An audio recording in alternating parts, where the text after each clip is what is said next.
Mr. President, we are going to talk about political and institutional reforms. So when will the suspension of the activities of political parties be lifted?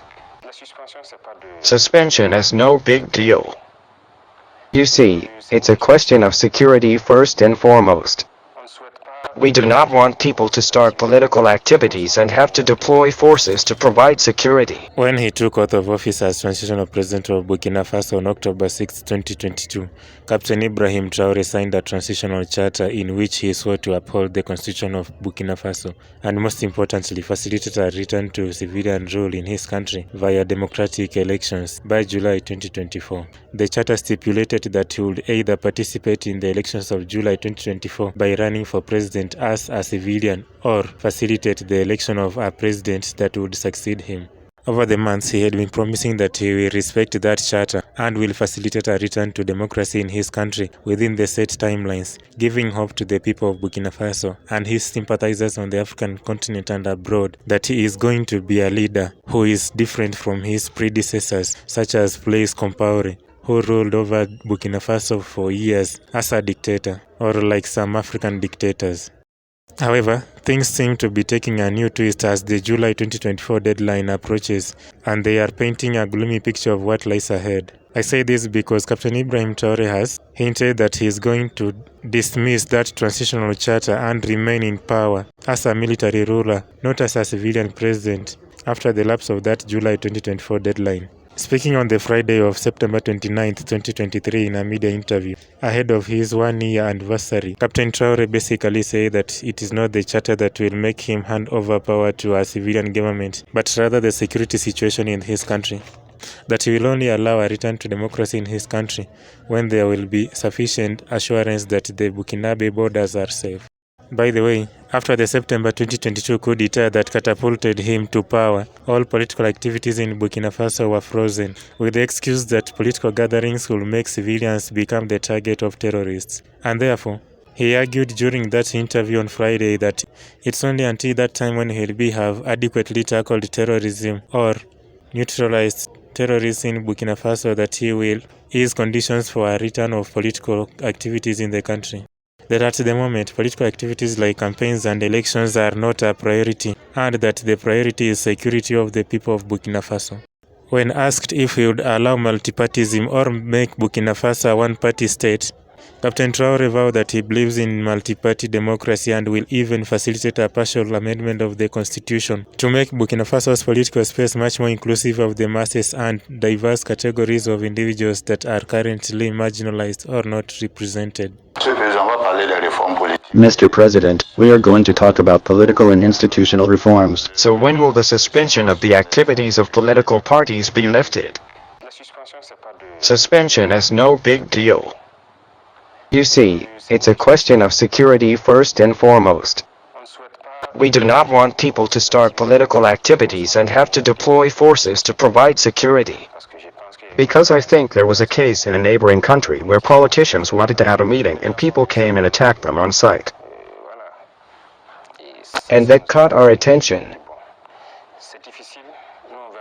We want to use force for something else.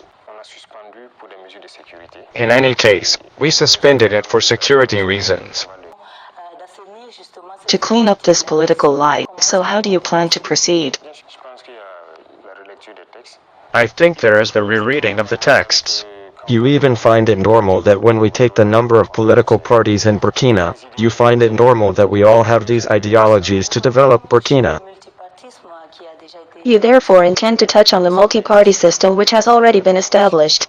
There will be conditions to be able to exercise. And those who meet the conditions exercise. And if there are people who want to organize marches to challenge your power, will you let them do it? It's not my power, it's the power of the people. You are the president, yes, but it is the power of the people. It is the people who decided that we are here. And if our People's Party says, we are going to demonstrate against the current power, are you ready to accept them? No problem. They can demonstrate. Besides, those who want to carry out their plot, it's a form of demonstration. They can demonstrate.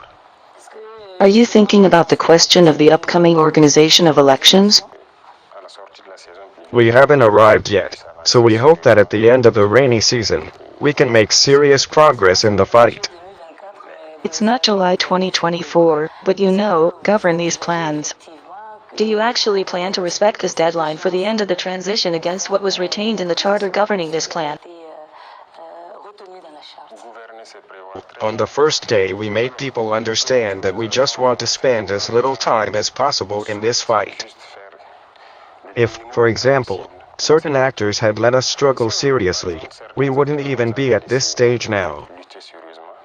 But people have decided to make life difficult for us.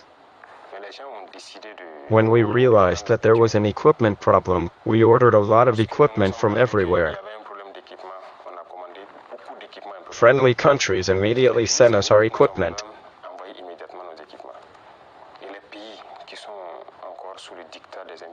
And the countries which are still under the dictates of the imperialists decided to block our equipment. Who is responsible for this delay? And once we are told here, you say to yourself that we have to act quickly to hold the elections. And it's you again who is blocking our equipment. You want to go to war. What's the problem? If he answers this question, that's it. Does this order mean that as long as there is no security, there will be no election?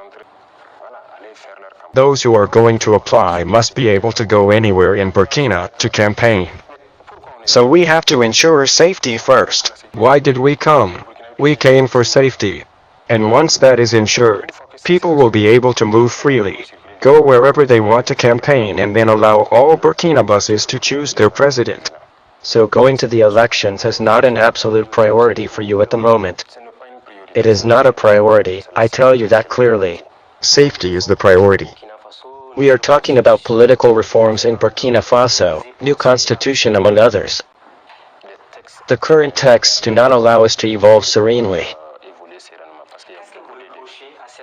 Are you talking about this constitution at the moment?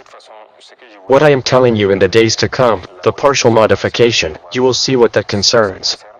And we're going to touch on a part. We are in Africa. We imagine, for example, that the different confessions in Burkina, the wise ones, all the representations of the different ethnic groups, you do not find that they can give an opinion in the decisions which must be taken, because this constitution is only the opinion of a handful of enlightened people. But the popular masses don't necessarily understand what's happening. Do you support or agree with this excuse given by Captain Traoré, which will technically make him violate the transitional charter that himself swore to uphold?